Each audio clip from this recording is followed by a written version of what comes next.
Admiral's Log. Date November 15th, 1901.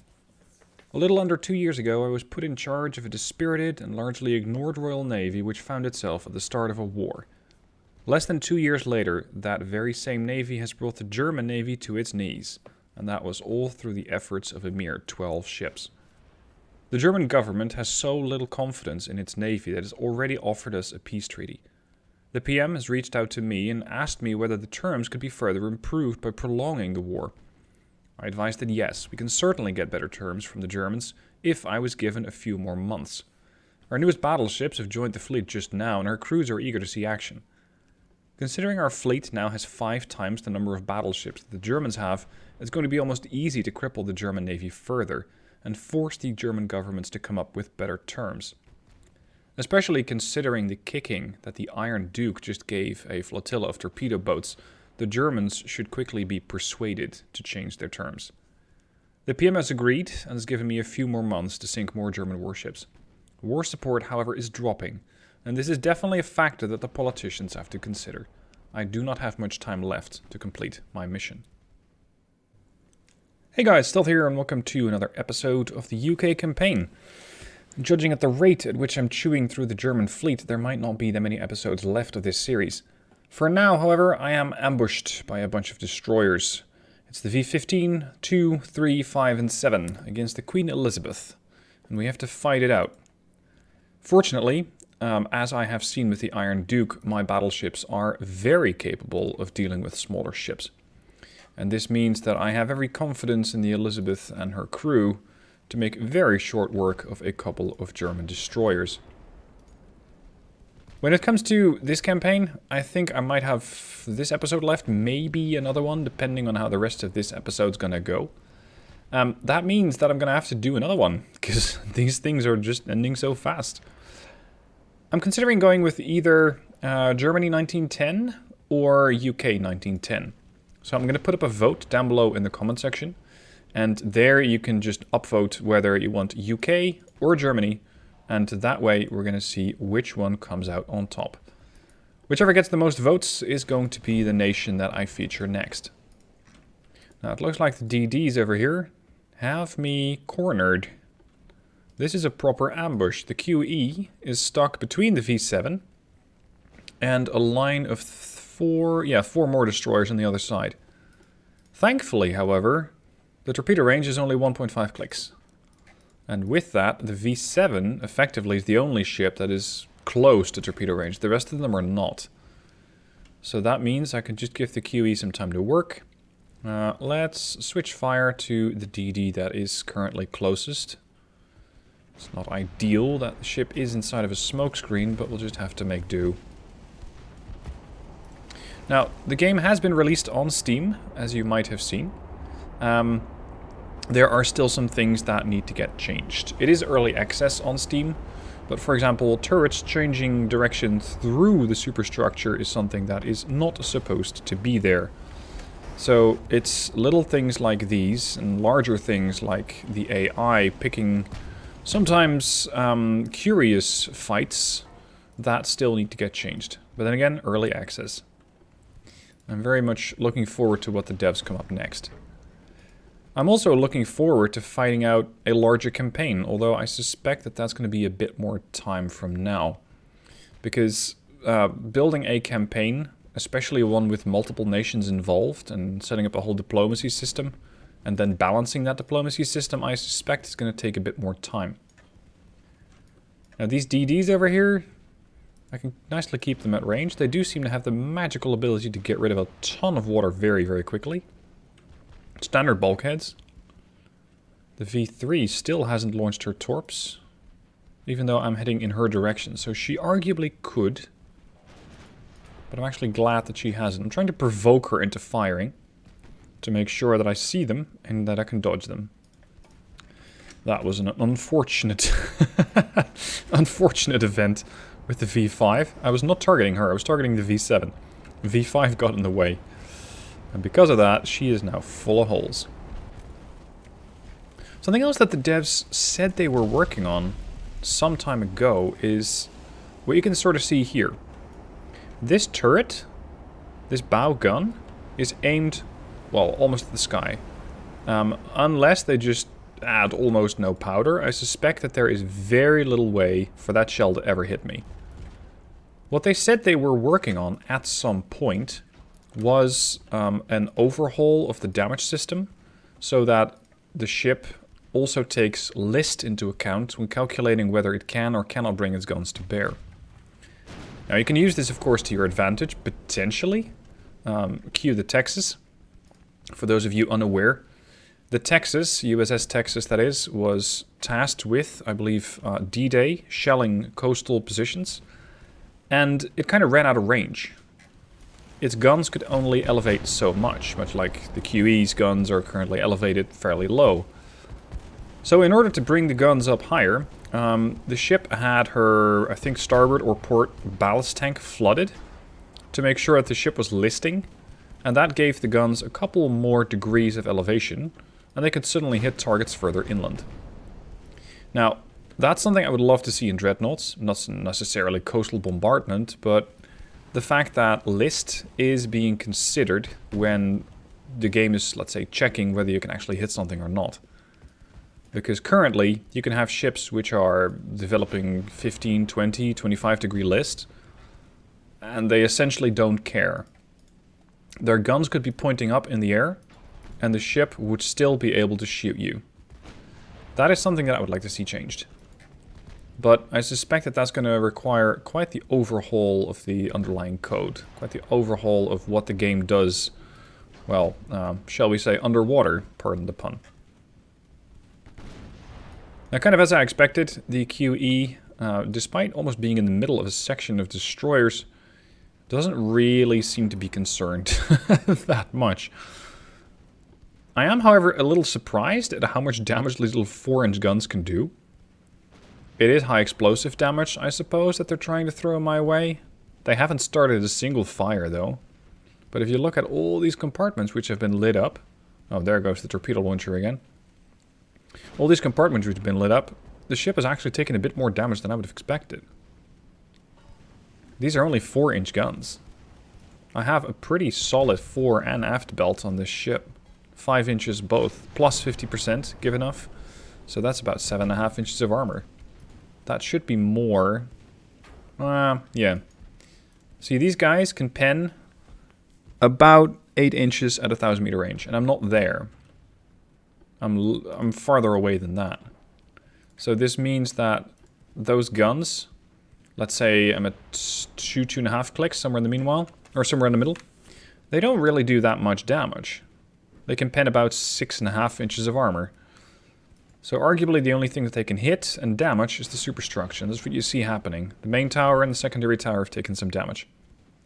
How they've been able to knock out my torpedo launcher on the bow? I don't know. I don't know, because that torpedo launcher is underwater.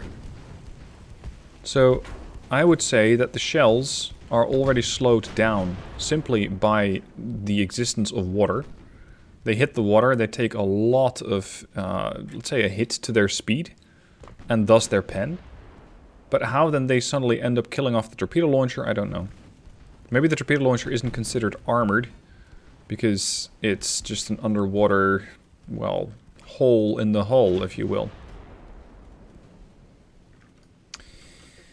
Yeah. Damage done 10k, damage taken 145. I'm sorry, Germany. I'm sorry. This is not going too well for the Germans. Not too much later, the last destroyer also slips beneath the waves, and with that, no more destroyers. At least not these 5. That puts their grand destroyer total at a mere 5, so that was half the destroyer fleet. In the previous episode, I already decimated their torpedo boat squadron, so now I'm expecting to see heavy cruisers and light cruisers. What I'm going to do is pull my existing ships back. I'm going to put most of my ships, with the exception of the newer class ships, in the port. This way I'm going to force an encounter with the new ships. And of course, once the Vanguard, St. Vincent and Redoubtable are finished in a month, we're going to have those guys join the fight as well. So this fight I'm just going to ignore. The war continues. Yes, it does. This is the QE and the St. Vincent. It's both of these bigger ships against a whole bunch of their light cruisers. I'm not going to fight that. Well, I wasn't planning on it.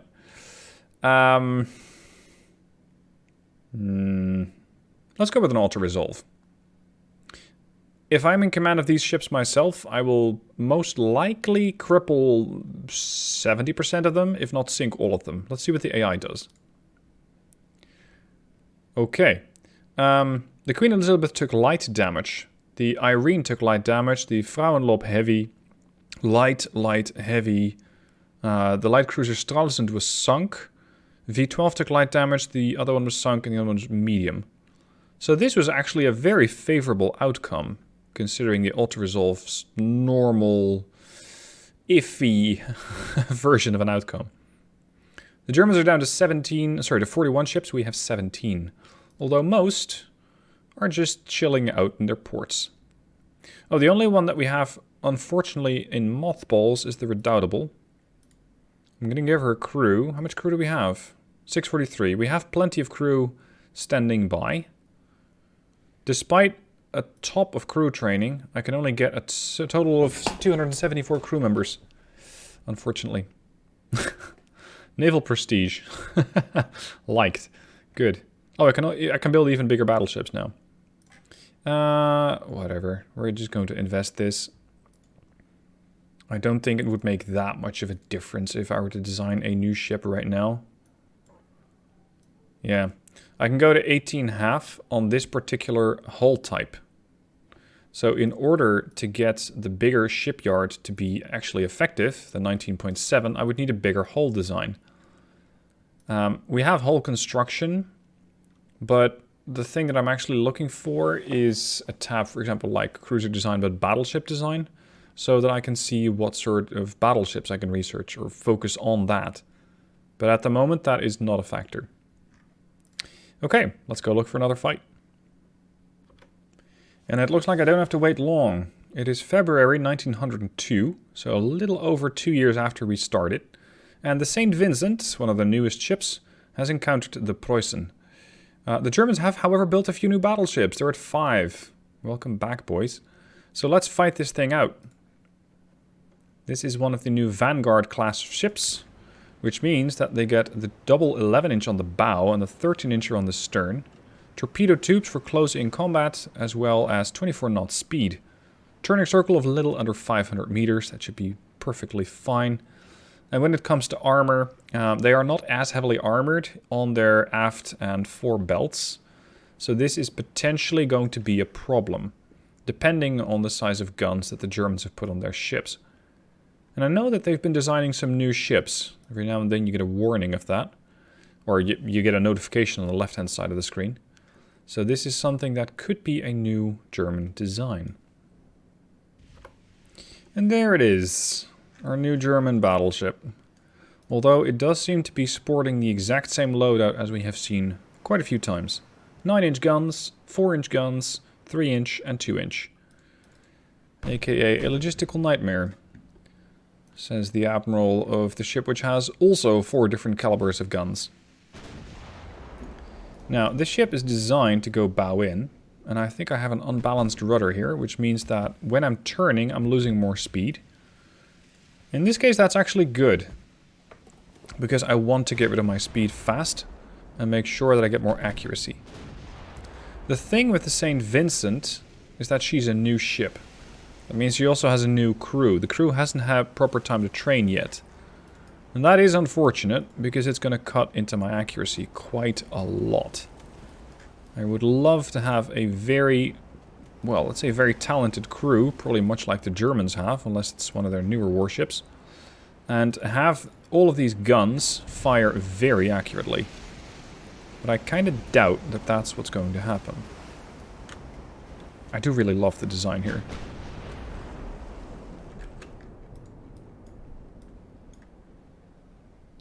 I'm not sure if the 11-inch bows are able to pen that target. What are we firing again? Standard shells, right?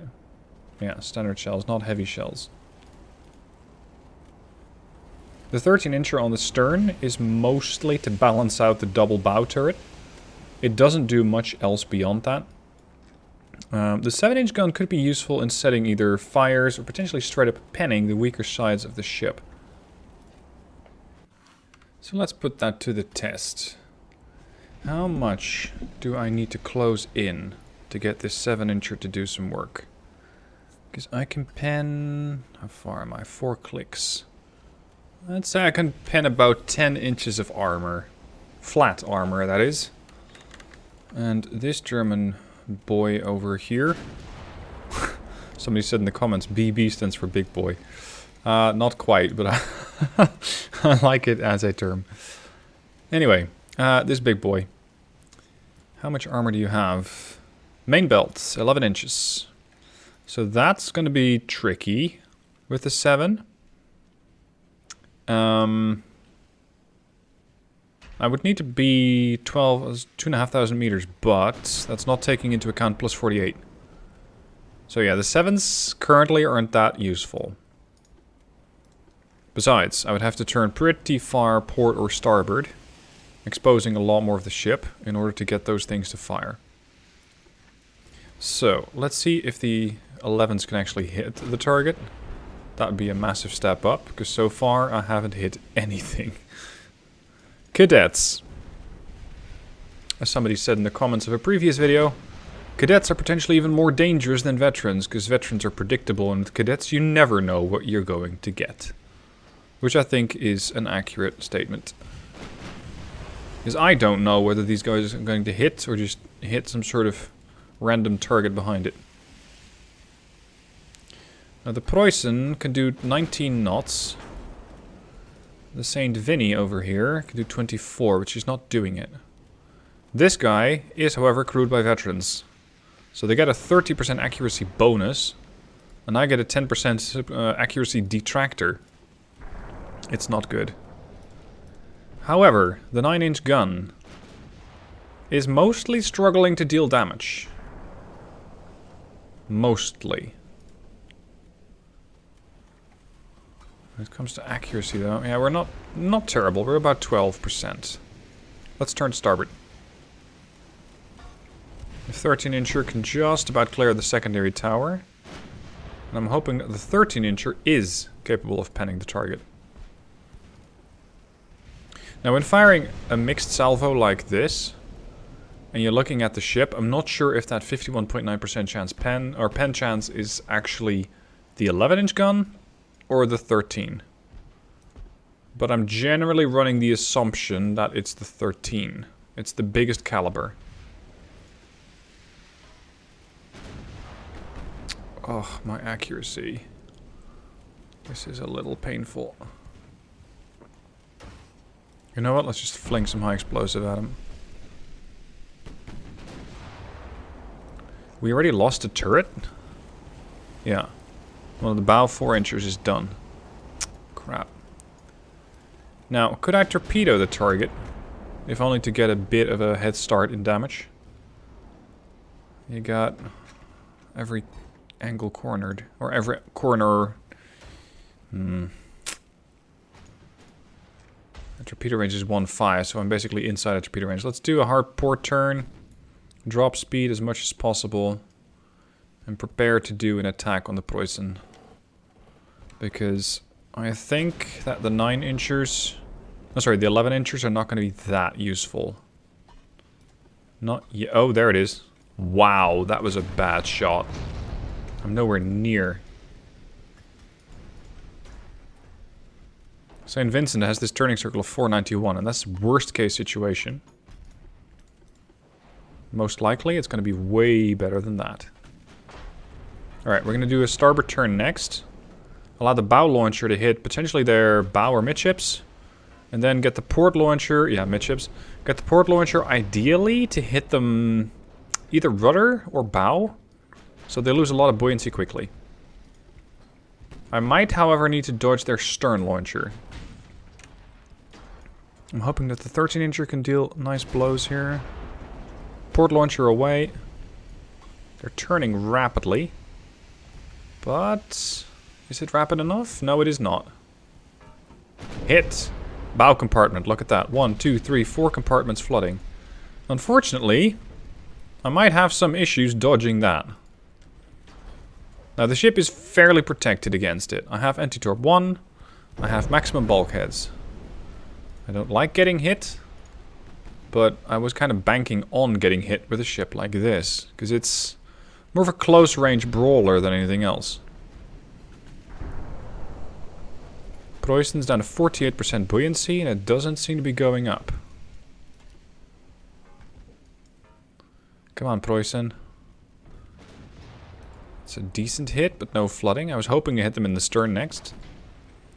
That would do some nice flooding. Did you eliminate one of my bow guns? I think they did. Port side bow turret is gone. Destroyed main gun. I'm not the only one who needs to armor up the turrets more. It's not just that. Their secondary tower is also toast. So you got effectively 2 9-inch guns and a bunch of secondaries, as well as torpedo launchers, which can, well, considering your range, be fairly deadly. Oh, hold on. The bow turret port side is functional. It's damaged, but functional. St. Vincent just took a bit more flooding. This is not a great first fight, but considering I'm basically running a new ship with a new crew and a setup that I'm not 100% convinced about, especially when you're considering that I'm taking on a battleship, she's not doing too poorly. I mean, she's not dead. Could be a lot worse. Ugh. Destroy the torpedo launcher. Stern launcher, I think, is out. Oh no. No, we should be fine. St. Vincent should not take any hits there. She's fine. Posen still has 4 torpedoes. And she has the range, because I'm still using the fast torpedoes, which are generally harder to dodge, at the expense of some range. Chance to pen's 18%. Ricochet, very high. Let's go for straight high explosive. There you go. That's more like it. Rudder damaged. Ideally, she'd slow down. Well, she doesn't need to slow down that much more. This reload's probably for the port launcher, which I used last. So I'm expecting the bow launcher to be ready. Yep, bow launcher away. The thing is, the ship is so bladed. Oh. Okay. Fine. You are just about ready to throw another torpedo at me. I don't like that one bit. There it is. St. Vincent, hard to port. Come on. Do a barrel roll. Yeah, no, we're not. But Posen is still flooding. The question is that enough? Because she has those compartments that are flooded. She's down to 10%, 8%, 7%, 6%. 5, holding. Destroyed main tower. St. Vincent torpedo away, starboard side. That ought to do it. But it's hitting flooded compartments. Oh, St. Vincent's flooding. 10%. Posen, 0.1? If it rains, then this ship is going under. I am completely dead in the water. Broadside on to an enemy ship, which ironically can't properly shoot me because its stern turret is out of commission. So effectively they only have the 4-inch guns left.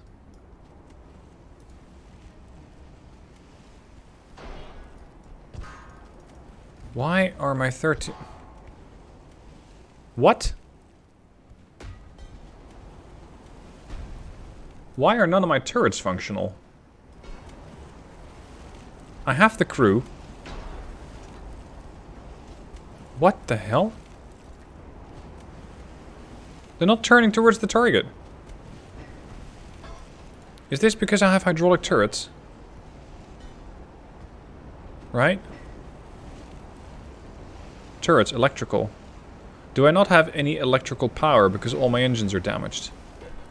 Because if that's the case, then it means that I cannot bring any turrets to bear. And, yep, I'm essentially waiting to get hit by another torpedo. Which hit me in a flooded compartment, so the damage should be limited. But... oh, come on. 4%? 3%?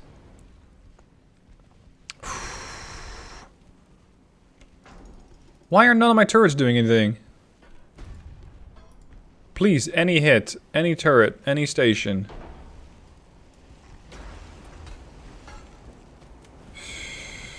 Come on. Oh. Did you see that? That 11-inch turret turned. So... we are capable of using turrets. What the hell? Steering's out.